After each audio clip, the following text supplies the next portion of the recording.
The soldiers were horrified to discover that Jason, who had just come through the portal, was holding a gun. They immediately went on full alert and surrounded the entire family. The soldiers stepped forward to inspect their backpacks, but Jason's family instantly panicked.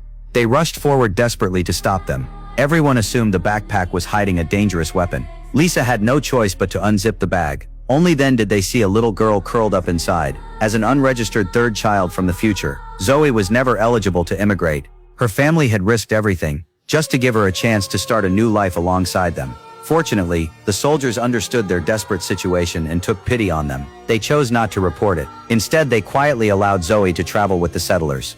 The group made their way through a perilous prehistoric jungle, eventually reaching the human settlement built in the prehistoric world. It was humanity's only safe haven in this dangerous prehistoric land. Colonel Taylor, the camp's commanding officer, greeted them personally. He held a grand welcome ceremony for the new settlers and delivered an inspiring speech. Welcome to Terra Nova, folks. Welcome home. After the ceremony, Taylor asked Jason and Lisa to stay behind. Taylor always separated business from personal matters. He highly valued Lisa because she was a biologist. The settlement was desperately short of medical personnel. Lisa's arrival was exactly what they needed, but Jason was still a convicted fugitive. Even though he had once been an experienced police officer and wanted to work in security, Taylor remained cautious.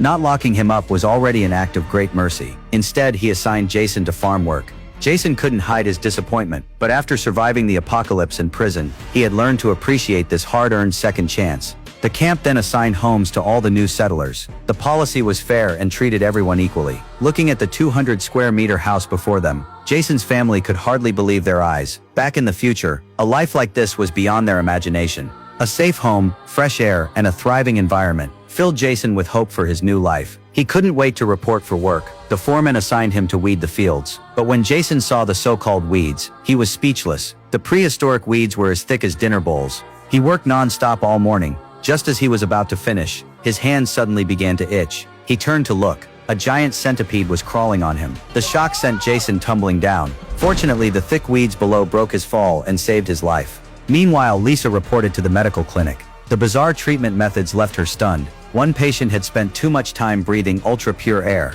and developed oxygen toxicity. The camp's treatment was to place a giant prehistoric insect on the patient's back, so it could absorb the excess oxygen from the blood. It had to be said, the prehistoric world had truly mastered the art of using local resources. As the days passed, Jason's family gradually adapted to their new home. But an unexpected crisis dragged them back into danger. One day, Lisa treated a rather unusual patient. The man turned out to be a thief. No one expected that in a settlement where resources were shared, there would still be thieves. As Lisa questioned him in confusion, the seemingly weak man suddenly jumped to his feet and quickly took the unsuspecting Lisa hostage. Slide your weapon across the floor. Fearing for the hostage's safety, the guards had no choice but to obey. As the man left the clinic, his suspicious behavior immediately caught Jason's attention.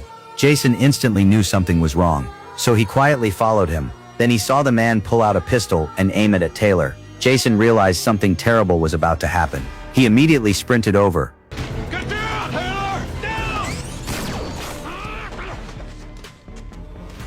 After the incident, Taylor completely changed his opinion of Jason. He even invited him on a hike and revealed the settlement's biggest secret. The armed assassin wasn't an ordinary immigrant. He was a member of the 6th-generation settlers. They were a splinter group that had broken away from the settlement long ago. Their core members all came from the 6th wave of time migrants. At first, Taylor treated them like ordinary residents, but over time he realized something wasn't right. They kept gathering information about the camp's security and secretly stockpiled large amounts of weapons, posing a serious threat to the settlement. Just as Taylor was about to arrest them, the entire group vanished without a trace, becoming the camp's greatest hidden danger. The reason Taylor shared all this with Jason was because he suspected there was a 6th-generation mole inside the settlement and hoped Jason could secretly investigate. While they were talking, 2 armed vehicles suddenly approached the settlement.